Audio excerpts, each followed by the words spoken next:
आप पटना से हैं ना? हाँ। हमें भी पटना पसंद है। आपके फॉलोअर्स में रवीना टंडन भी हैं एक, तो जब आप आए कितनी मुस्कुराहट आई खान साहब आपके। और साथ में हमारे हितरेश गौर गोपाल प्रभु और द फेमस पटना के खान। इतने लोग हैं जो बहुत एक्साइटेड हैं आज के सेशन को लेकर के। तो अब मैं जैसे ही आपको नाम बताऊंगा उनका, जो हमारे आज के गेस्ट हैं, तो आपका जो एक्साइटमेंट लेवल है वो और बढ़ जाएगा।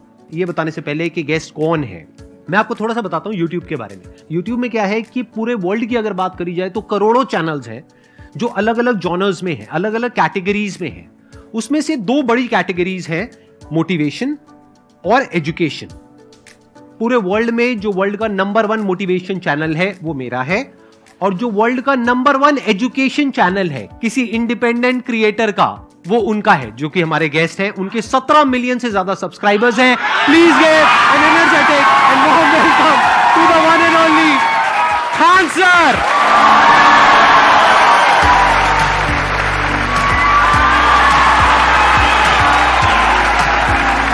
क्या हाल चाल जी, कैसे हैं आप?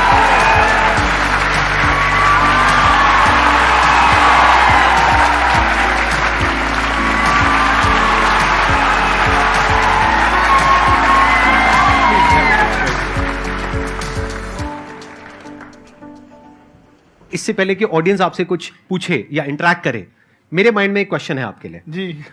जो बच्चे हैं वो आपके इतने दीवाने क्यों हैं, इतने पागल क्यों हैं आपके पीछे? मतलब मेरे कमेंट सेक्शन में भरा पड़ा था, खान सर कब आएंगे, खान सर कब आएंगे। मतलब ऐसा क्या जादू कर दिया आपने बच्चों के ऊपर? ये सवाल हम आपसे भी पूछते हैं, हमारे पे भी इतना कमेंट आया, इतना मेरे तो ऑफिस में लोग चले आए कि सर कब जा रहे हैं। अच्छा। क्योंकि हम लोग का तो एग्जैक्ट है वही पढ़ाना है। हाँ। तो देखिए, हम लोग का मेन है कि बच्चों को जो जरूरत रहती है कि अगर लड़का पढ़ने आ रहा है ना, उसके मन में कोई डाउट ना रह जाए। हम उसको कहते हैं कि हम तुम्हें पढ़ा रहे हैं, दम है तो भूल के दिखाओ, याद करके नहीं।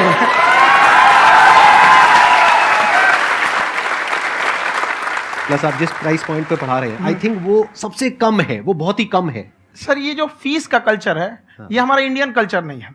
हमारा इंडियन कल्चर गुरु दक्षिणा है, उस हिसाब से वो सही है। ऑक्सीजन जैसे जिंदगी के लिए जरूरी है, वैसे एजुकेशन जरूरी है। कोई ये नहीं कह सकता है कि पैसे की वजह से वो खान सर के यहां से लौट गया। क्या बात है।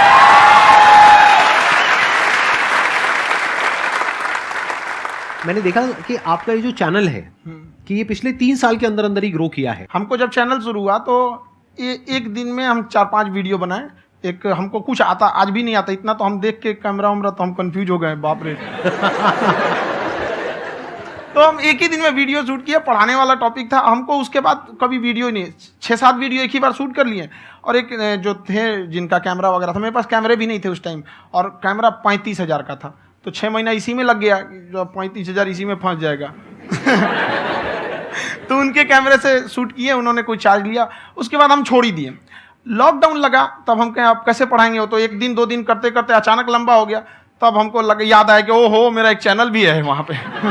तो उस समय उस पर लगभग 30,000 सब्सक्राइबर हो चुके थे। तो जैसे लॉकडाउन लगा तो उस पर पढ़ाना चालू किया, और पता नहीं क्या लोगों को पढ़ाई में इतना इंटरेस्ट आ गया कि आपका स्टाइल ऐसा है थोड़ा सा, आप आई थिंक पढ़ाई के साथ साथ में जो बीच बीच में आप थोड़ा बहुत छोड़ते रहते हैं ना, मतलब जो एंटरटेनमेंट चलता रहता है। ये बात हम देखिए, जब हम गुलाम थे ना, तो अंग्रेजों ने एक चाल चला था कि भारत को हम फिजिकली गुलाम रखेंगे 100-200 साल, मेंटली 1000 साल कर देंगे।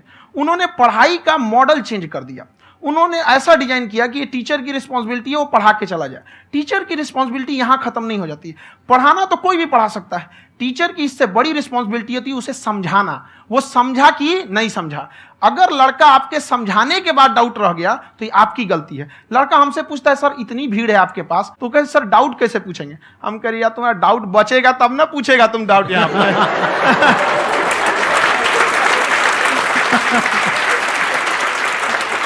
कॉन्फिडेंस नेक्स्ट लेवल है खान सर का, मानना पड़ेगा। और शायद यही वजह है इनकी जो ग्रोथ है उसका। किसी ने शायद सपने में भी नहीं सोचा होगा कि पिछले 2 साल के अंदर अंदर जो आपके चैनल की ग्रोथ हुई है, जैसे आप खुद ही बता रहे हैं कि लॉकडाउन के टाइम पे आपके 30,000 के करीब सब्सक्राइबर्स थे, आज की डेट में 17 मिलियन है। और मेरा एक क्वेश्चन और है, इससे पहले कि ऑडियंस में से आपसे कोई क्वेश्चन पूछे, कि कई बार आप ऐसे भी टॉपिक्स टच करते हैं जो थोड़े से कंट्रोवर्शियल हैं या थोड़े से सेंसिटिव हैं, जिसके ऊपर बात करने की हिम्मत आई थिंक बहुत ही कम लोगों में है। तो आपको कभी ये नहीं लगता है कि कहीं ज्यादा तो नहीं हो रहा है, इसको थोड़ा रोक देते हैं, थोड़ा कम कर देते हैं, क्योंकि कोई लाइन ही नहीं है वैसे तो बोलने को, तो आप कुछ भी बोल दो, कितना भी बोल दो। हुई है कंट्रोवर्सी बहुत बार। एक्चुअली बचपन से हमको फौज में जाना था, और फौज वालों के लिए ये सब मायने नहीं रखता, उसको करना है मतलब करना है, तुम सामने कुछ भी रहो, डजेंट मैटर।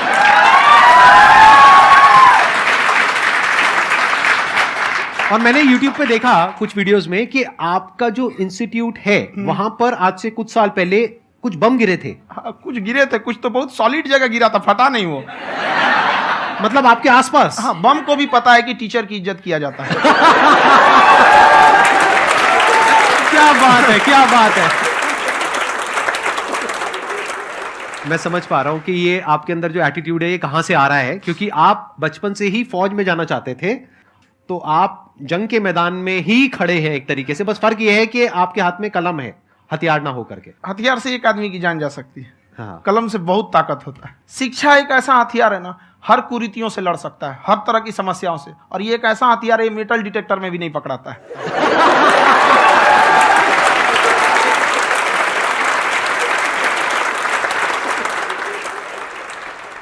मेरा क्वेश्चन ये है कि अभी प्राइवेट ऑर्गेनाइजेशंस में पीटने का, पनिशमेंट का ये सिस्टम जो है खत्म हो गया है।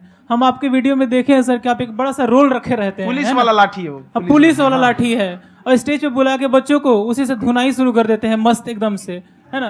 तो सर मतलब कि बच्चे मतलब कि डरते नहीं है आपसे, और इस तरीके से कैसे कनेक्टेड हैं आपसे, है ना। और एक और क्वेश्चन सर, यूपीएससी का जो आप अपना बैच स्टार्ट करने वाले हैं, ठीक है, उसके बारे में बताइए सर, क्योंकि मुझे मतलब कुछ इशू करना है सर, ठीक है। और संदीप सर को देख लिए, मेरा तो वैसे ही हो जाना है।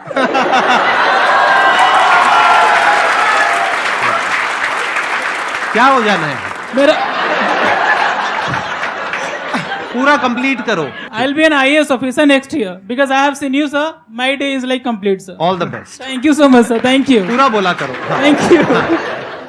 देखिए, लड़कों को जहां तक पीटने की बात है, जब पढ़ाने की बात आएगी तो उसको हम पूरे बेहतरीन ढंग से पढ़ाएंगे, लेकिन जब सजा देने की बात आएगी ना, तो वो भी बेहतरीन ढंग से होगा। ऐसा थोड़ी होगा कि बस एक ही चीज बेहतरीन ढंग से होगा।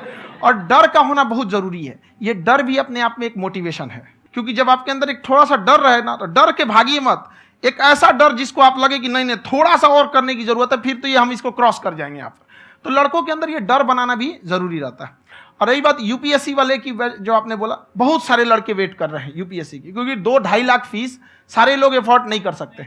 और हमारा वही रहता है, हम तो ज्यादातर हमारे स्टूडेंट देखेंगे तो किसी के रिक्शा वाला, सब्जी वाला, यही लोग, इनको तो 2.5 लाख रुपया, इनके पास पूरी संपत्ति नहीं होती है, फीस कहाँ से भरेंगे वहां पे, उसके बाद रहेंगे कहाँ से। तो ऑल ओवर इंडिया से, कश्मीर से कन्याकुमारी तक, गरीब से गरीब भी लड़का उसको पढ़ सकता है। यही कुछ 1000 रुपये मंथली, 12-14 हजार साल का पड़ेगा, खत्म हो जाएगा इतना में।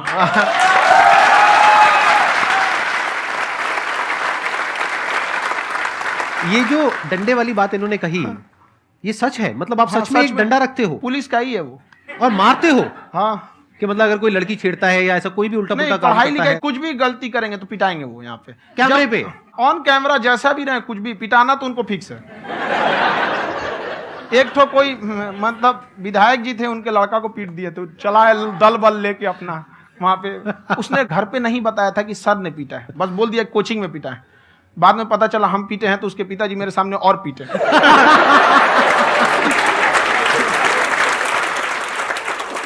सर, आपका सबसे बड़ा डर क्या है, आप दोनों का?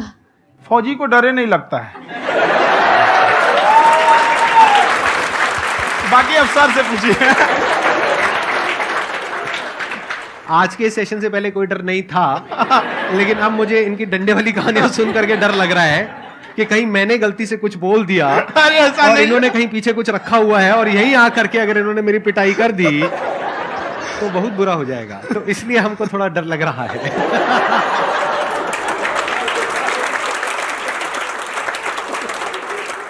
आपकी डेली कितने घंटे क्लासेस होती हैं?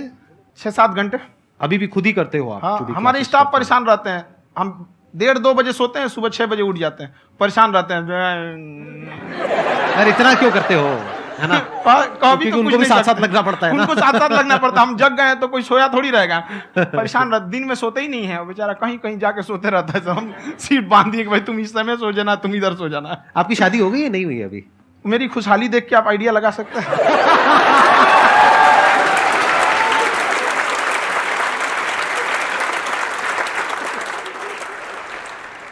First of all I would like to say sir thank you so much to you and to your team कि आपने मुझे यहाँ आने का मौका दिया।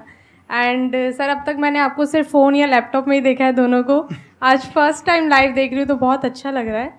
तो मेरा क्वेश्चन ये है सर आपसे, जब हम लाइफ में कोई डिसीज़न लेते हैं कि हमें ये पर्टिकुलर चीज़ करनी है, और क्योंकि हम डिसीज़न लेते हैं तो हमारी आदत है कि पहले हम 4 लोगों से पूछते हैं कि तू बता तेरी क्या राय है, तू बता तेरी क्या राय है। तो उनमें से अगर कोई हमें कह देता है कि ये बेकार डिसीज़न है मत कर, तो हमारा माइंड कहीं ना कहीं डाइवर्ट होने लगता है और उसकी वजह से हम अपना डिसीज़न चेंज कर देते हैं। तो मेरा क्वेश्चन ये है कि कैसे हम अपने डिसीज़न पे स्टिक रहे, कैसे हम जो दूसरे के ओपिनियन है उनको अफेक्ट ना होने दें अपने ऊपर।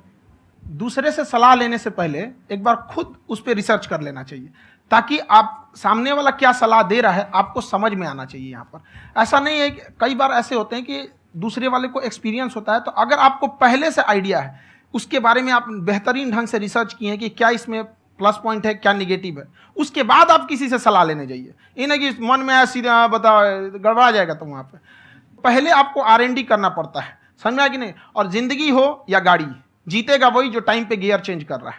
तो डिसीजन चेंज करना बहुत ज़्यादा गलत नहीं है। इन्होंने बहुत अच्छी बात कही है और मैं इसी बात में थोड़ा सा और ऐड ऑन करूंगा कि ये जो आपने कहा ना कि अपने डिसीजन पे स्टिक कैसे रहें, ये कोई अच्छी क्वालिटी नहीं है, क्योंकि टाइम टू टाइम आपको अपने डिसीजंस को चेंज करना होता है। जैसे आपने 4 लोगों से डिस्कस किया, कोई इंसान कुछ पॉजिटिव बोल रहा है, कोई नेगेटिव बोल रहा है, उससे फर्क नहीं पड़ना चाहिए। डिपेंड ये करता है कि वो जो बोल रहा है उसका बेसिस क्या है, क्या वो किसी नॉलेज या एक्सपीरियंस के बेस पे बोल रहा है या ऐसे ही कुछ भी बोल रहा है। ऐसे ही बोल रहा है तो फिर उसकी बात पे ध्यान क्यों दे रहे हो। अगर किसी नॉलेज या एक्सपीरियंस के बेस पे बोल रहा है, फिर चाहे वो पॉजिटिव बोल रहा है चाहे नेगेटिव बोल रहा है, दोनों ही मायने रखता है। उसके बाद में रिसर्च करनी है और फिर रिसर्च करने के बाद में फाइनल डिसीजन अपना खुद का होना चाहिए। अब वो डिसीजन उससे अलग भी हो सकता है जो आपने पहले लिया था, और वो सेम भी हो सकता है। सर मेरा क्वेश्चन दोनों से है आपसे, how to deal procrastination and laziness. हमारा ब्रेन है ना, ये बहुत आलसी टाइप का, इसको आराम खोजना पसंद है। अब थोड़ा सा भी अब इसको आराम की ओर लेके चले गए ना तो फिर उधर ही रहेगा। आप सोचेंगे 10 मिनट आराम कर लेते हैं ना, तो 10 मिनट 2 घंटा बना देगा। उसको टॉर्चर कीजिए, चल 10 मिनट बाद में। उसको आप उस पर हावी में, वो कह रहा है कि हमको आराम चाहिए, आपको हाँ आराम मिलेगा, पहले काम फिर मिलेगा आराम। तो आप उसके हिसाब से मत चल। आपका मन कर रहा है थोड़ा सा देख लेते हैं, कोई नोटिफिकेशन आया, आप कोई काम कर रहे हैं, क्यों पहले काम कर लीजिए, बाद में देखिएगा ना नोटिफिकेशन।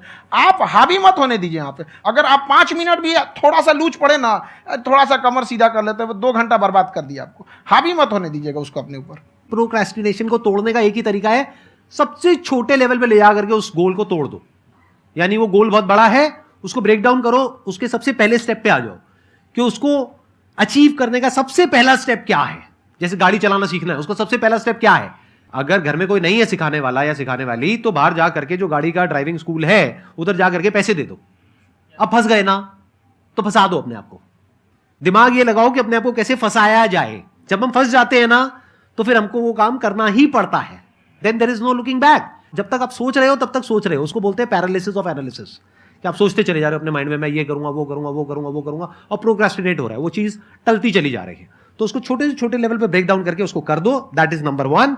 और जैसे ही करना शुरू करते हो, कोशिश करो कि उसको जब तक कि आप सही से नहीं कर लेते हो उसको छोड़ना नहीं है, तो आपकी लेजीनेस भी खत्म हो जाएगी। कई लोगों को तो हमने देखा जो सप्ताह में कुछ भी नहीं करता, वो भी संडे को आराम कर रहा है।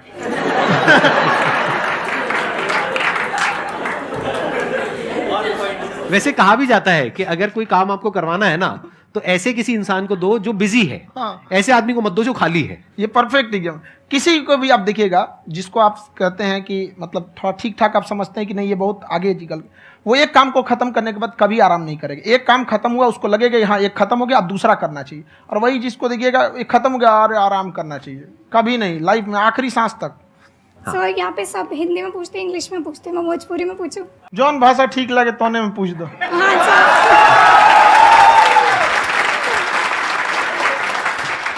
सर ये पूछे के चाहते नहीं कि जैसे हमने क्या पढ़ाई करे निशान, तो कभी कभी डेली टारगेट्स जो होला वो कंप्लीट ना होला। अगर टारगेट्स कंप्लीट भी होला तो फिर ऐसा इरिटेशन या फिर वो एंजाइटी या फिर कि और करना है या फिर अभी नहीं हुआ, वो चीज़ हमेशा रहेला, तो वो कम कैसे करल जाए? देखिए टारगेट्स को ना हम लोग को एक अपने हिसाब से पहले फिट करना चाहिए। ऐसा नहीं कि दूसरे किसी इंसान को देख के हम टारगेट फिट कर ले। कोई लड़का 8 घंटा पढ़ रहा है, कोई पहली बार अभी पढ़ना ही चालू किया, उसको देख के 8 घंटा पढ़ेगा तो पढ़ाइए छोड़ देगा।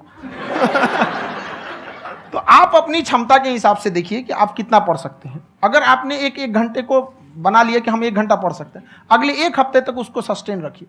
जिम में कैसे करते हैं लोग, पहले दिन उठा लीजिएगा 1 क्विंटल तो हार्ट अटैक हो जाएगा।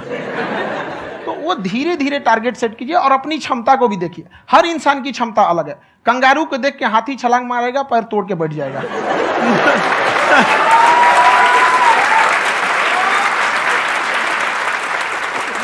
अब संदीप सर का मोटिवेशन देख के इसका मतलब क्या कि ट्रेन के आगे खड़ा हो जाएंगे, ढकेल देंगे तुमको। हालांकि ऐसा कर देते हैं, लेकिन ऐसा करिएगा लोग नहीं, क्षमता पता होना चाहिए। आपके अंदर एंजाइटी हो रही है कि मैंने कर तो लिया है, आप ये नहीं कह रहे कि मैंने कुछ भी नहीं किया है फिर मेरे को एंजाइटी हो रही है। आप ये कह रहे हो मैंने काफी कुछ कर लिया है फिर भी एंजाइटी हो रही है कि कहीं कुछ छूट तो नहीं गया है। तो बेसिकली आपको ये देखना है कि अगर आपके अंदर ये एंजाइटी हो रही है, that means you are a very good student. आप एक अच्छे स्टूडेंट हो। क्यों? क्योंकि बहुत सारे स्टूडेंट्स तो ऐसे हैं उनको पढ़ने के नाम से एंजाइटी होती है। तो आपको एंजाइटी हो रही है कि मैंने पढ़ लिया, दिन में मानो 8 घंटे का आपने टारगेट सेट किया और 6 घंटे पढ़ लिया, या मान लो 8 घंटे भी पढ़ लिया, फिर भी एंजाइटी हो रही है कि मैंने 10 घंटे नहीं पढ़ा।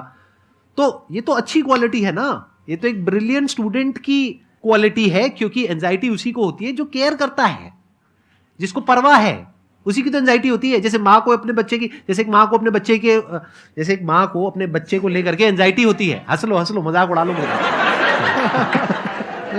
कोई बात नहीं, एडिट कर देंगे इसको हम। हाँ।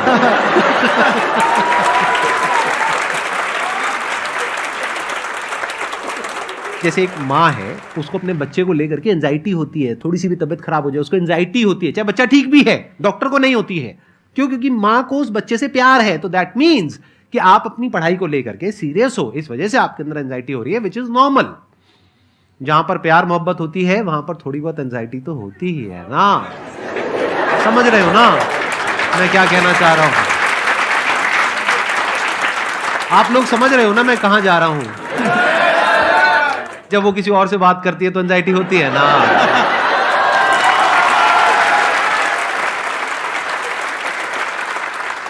सर, आपकी स्टोरी हमने सुनी थी, तो एक टाइम आया था जब आप गंगा किनारे जाके बैठ गए थे। उस समय आपको कुछ समझ नहीं आ रहा था, तो उस समय मतलब आपने ये डिसीजन कैसे लिया कि अब आगे नहीं, यहाँ से वापस जाना है? रास्ता ही नहीं था। घर जाने के लिए एटलीस्ट 90 रुपए चाहिए थे, जेब में 40 रुपए थे। कैसे घर जाते हैं? और हम गंगा के किनारे चुपचाप बैठे बैठे हम कहें कि अब बहुत टेंशन हो गया, अब घर जाना चाहिए। रूम पे तो किराए के रूम पे ही आदमी सारे लोग रहते। गए वहाँ पे तो रूम लॉक हो गया था। तुम खटखटाए तो ऊपर से गुस्सा से बोले जो ऑनर थे, क्या टाइम हो गया है? तुम कहे 9-10 बज रहा होगा। घड़ी देखिए तो 2 बज रहा था रात का, 2-2:30 बज गया था वहाँ। टेंशन में आप तो होता है, कई बार ऐसा समय आएगा कि लगेगा जैसे अब कुछ नहीं हो सकता है। तो इससे घबराना नहीं है। कभी कभी गुच्छे की आखिरी चाबी भी ताला खोल देती है।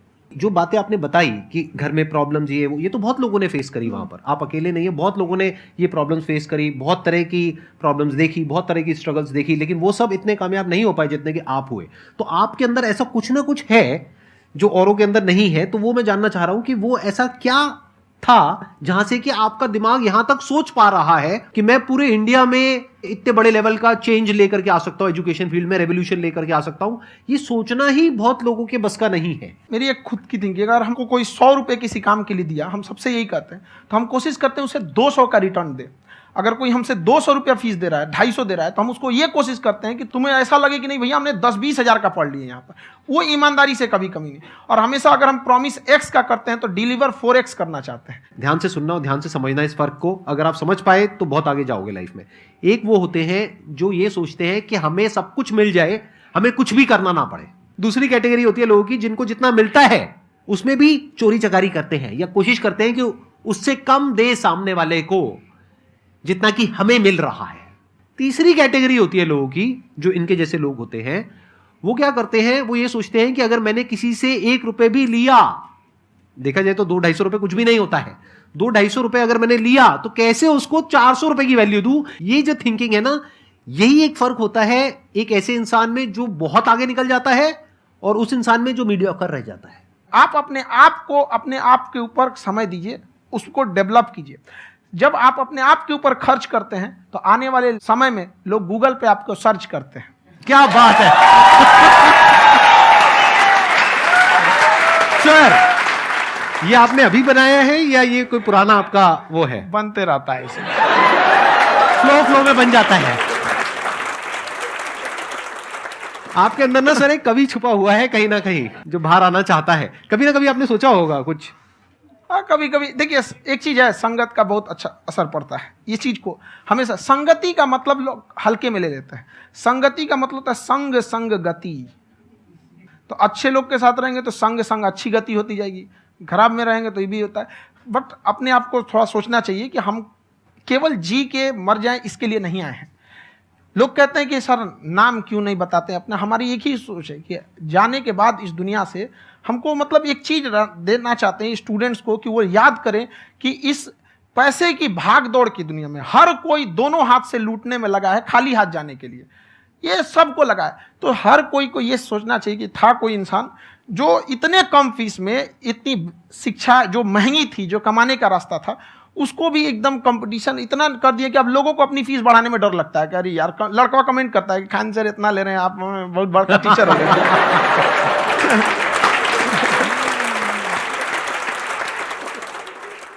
खान सर की एक क्लिप है, ये समय और समझदारी में बहुत फ़र्क होता है।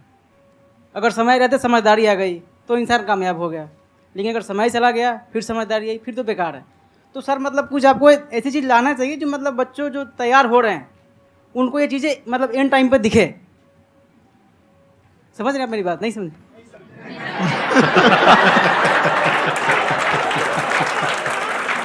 यही होता है सर, सर का मोटिवेशन ज्यादा हो जाता है। जब आप स्ट्रगलिंग फेज में हैं तो कम से कम चीजों को अपने ऊपर खर्च कीजिए, ज्यादा से ज्यादा सीखने में खर्च कीजिए। अगर आपको राजा बनने का शौक है तो गुलाम की तरह मेहनत करना सीखिए, तब राजा बनेंगे।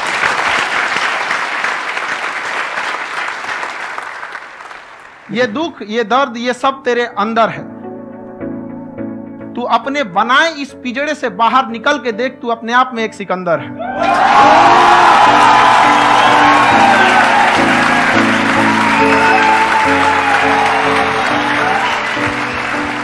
Thank you so much sir for coming.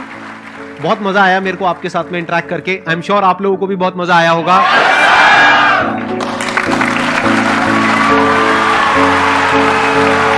Thank you so much ji, thank you.